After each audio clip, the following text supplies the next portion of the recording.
주께 고백하게 하소서. 아름다운 주의 그늘 아래 살며 주를 보게 하소서. 주님의 말씀 선포될 때에 땅과 하늘 진동하리니 나의 사랑 고백하리라. 나의 구주 나의 친구 부드러운 주의 속삭임 나의 이름을 부르시네. 주의 능력 주의 영광을 보이사 성령을 부으소서. 메마른 곳 거룩해지도록 내가 주를 찾게 하소서. 내 모든 것 주께 드리리. 나의 구주 나의 친구.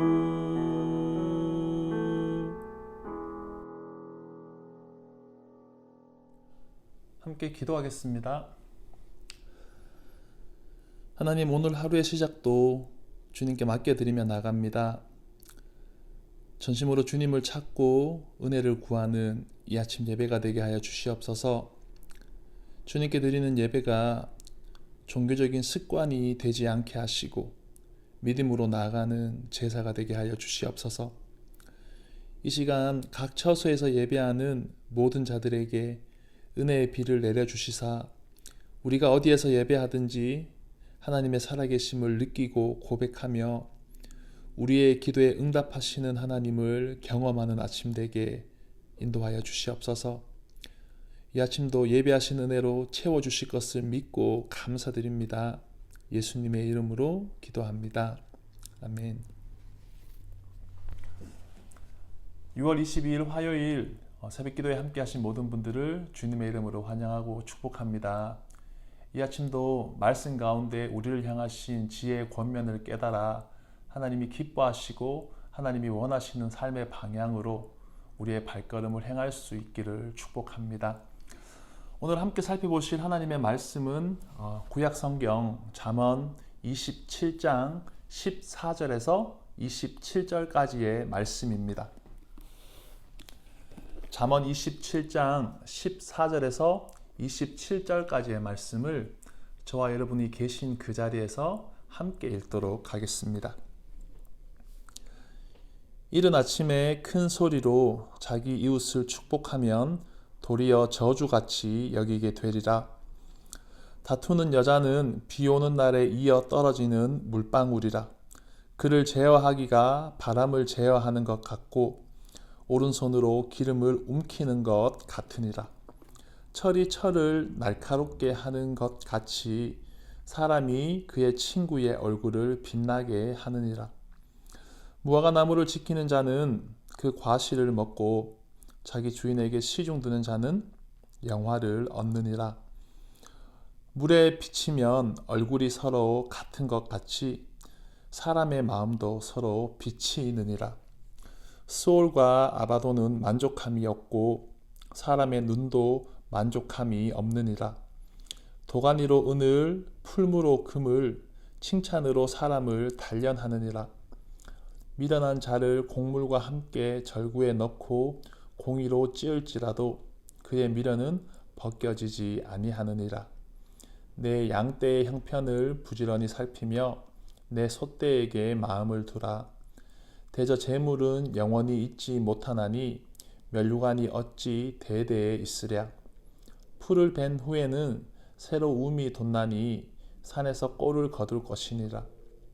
어린 양의 털은 내 옷이 되며 염소는 밭을 사는 값이 되며 염소의 젖은 넉넉하여 너와 내 집의 음식이 되며 내 예종에 먹을 것이 되느니라. 아멘.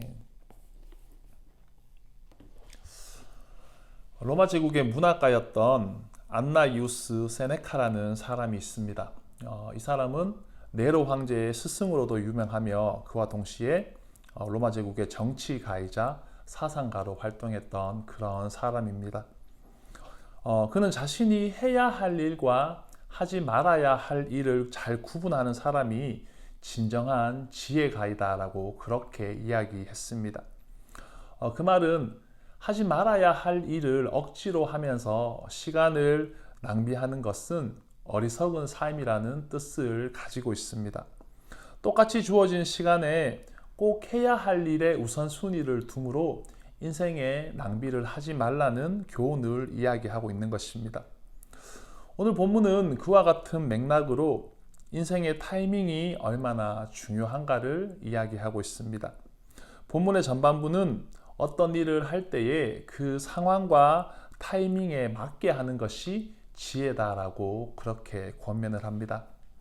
14절을 보면 이른 아침에 큰 소리로 이웃을 축복하면 그것을 오히려 저주같이 여긴다라고 그렇게 이야기하고 있습니다. 여기에서 우리는 대화의 요소 중에 그 방법과 타이밍이 얼마나 중요한지를 발견하게 됩니다. 축복의 말을 하는 것, 이웃을 축복한다는 것은 분명히 좋은 일입니다. 좋은 의도를 가지고 축복의 말을 하는데, 그런데 그렇게 한다고 해도 그 전달하는 타이밍과 방법이 올바르지 않다면 그것은 오히려 아름답지 못한 결과를 가져오게 될 것입니다.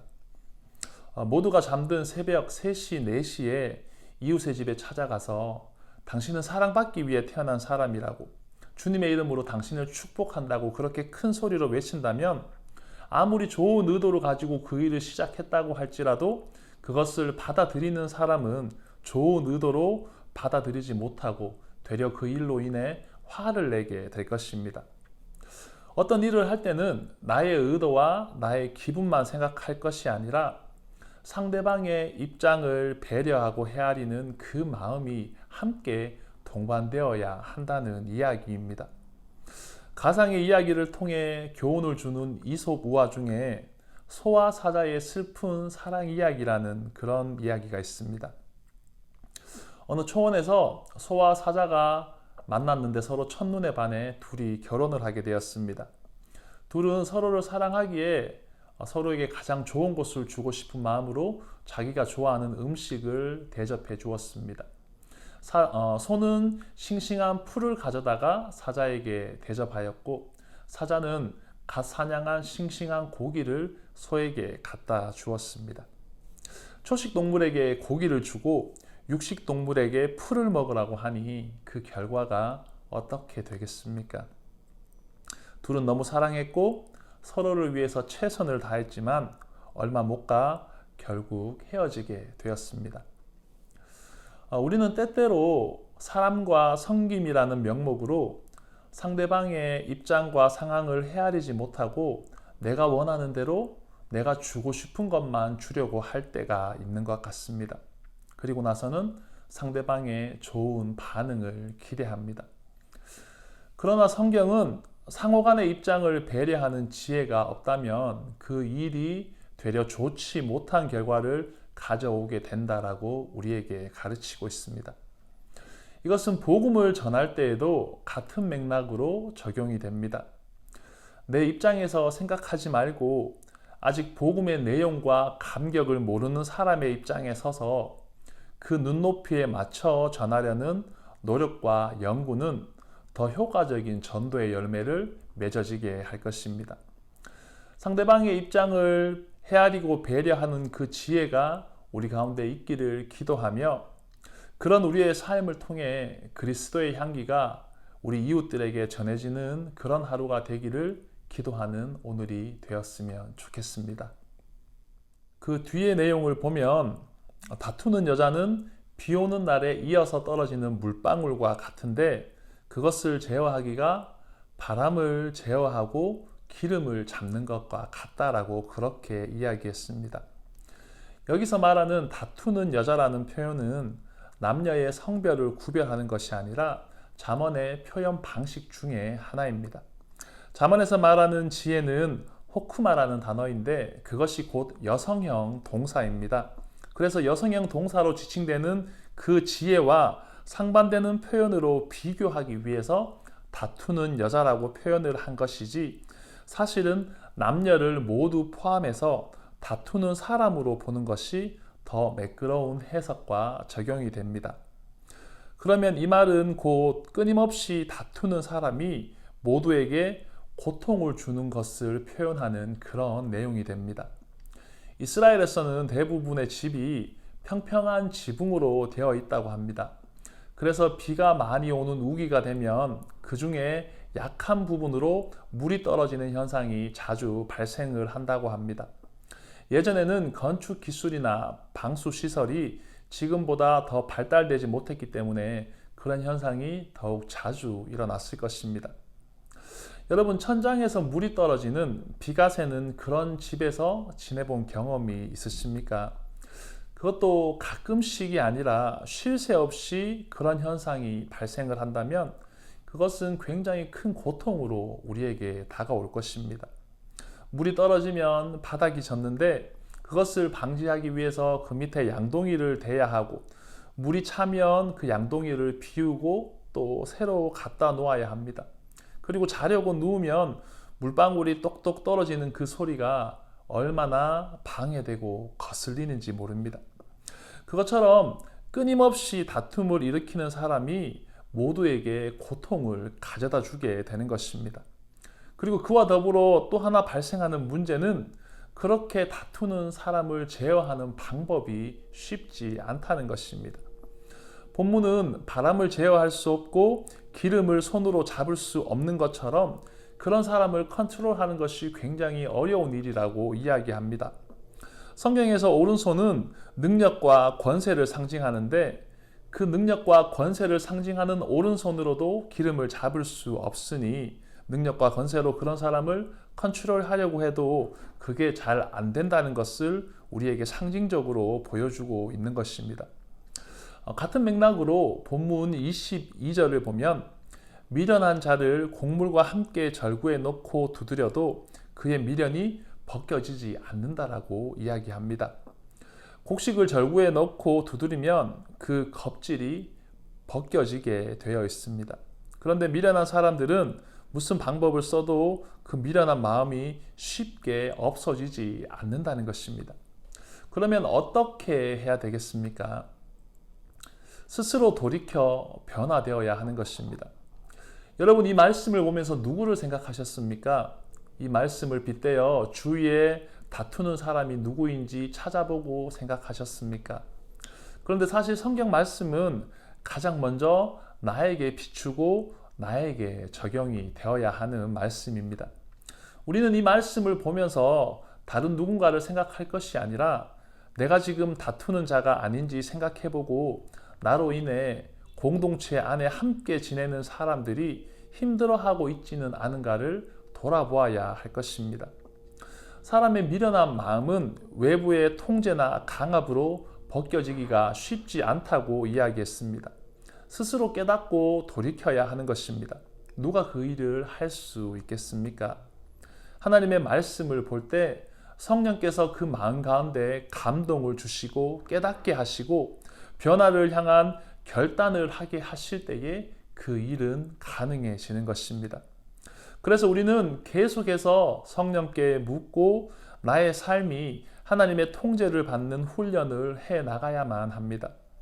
내 생각과 내 뜻이 옳다고 느껴져서 거기에서 상반되는 사람과 충돌하고 다툼을 일으키는 것이 아니라 하나님의 통제와 간섭을 받는 삶, 모든 상황 속에서 먼저 그분의 뜻과 그분의 영광을 추구하는 삶을 바라고 나가는 것이 우리에게 필요한 지혜인 것입니다.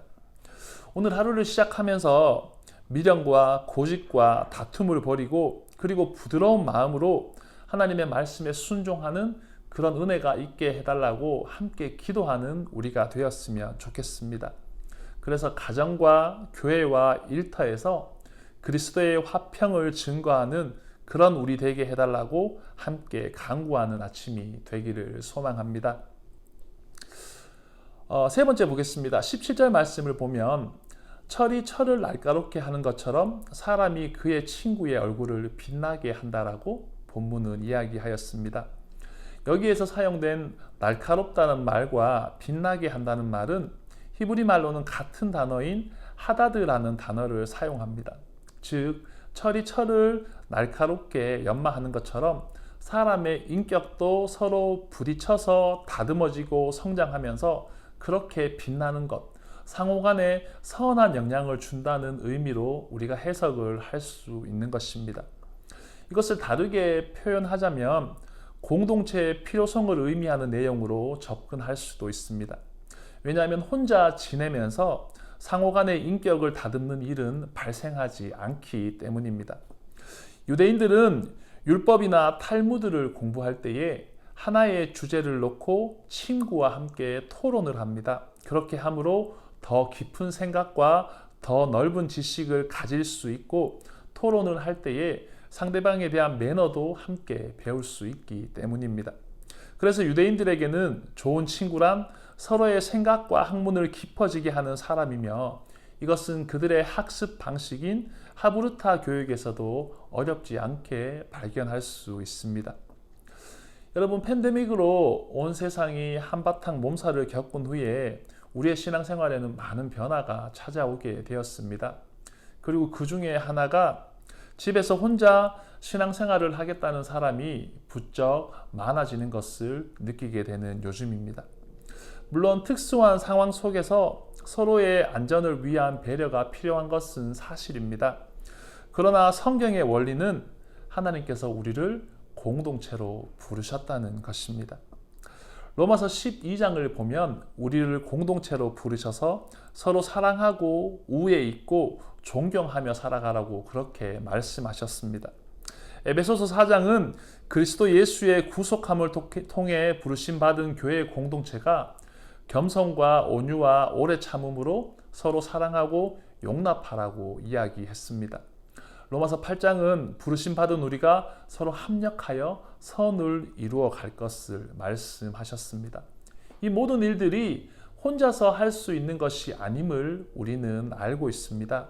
서로 부딪히면서 다듬어지고 남을 이해하고 그리고 그 안에서 우리를 향하신 예수 그리스도의 사랑과 하나님의 오래 참으심이 얼마나 크고 놀라운 것인지를 느끼고 깨닫게 되는 것입니다.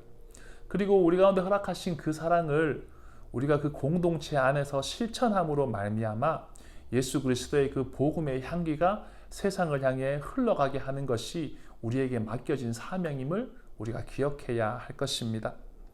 그래서 오늘 말씀을 통해 공동체로 부르신 하나님의 뜻을 기억하고 지금 내 옆에 있는 형제자매를 소중하게 여기고 존중할 수 있는 우리 모두가 되기를 소망합니다.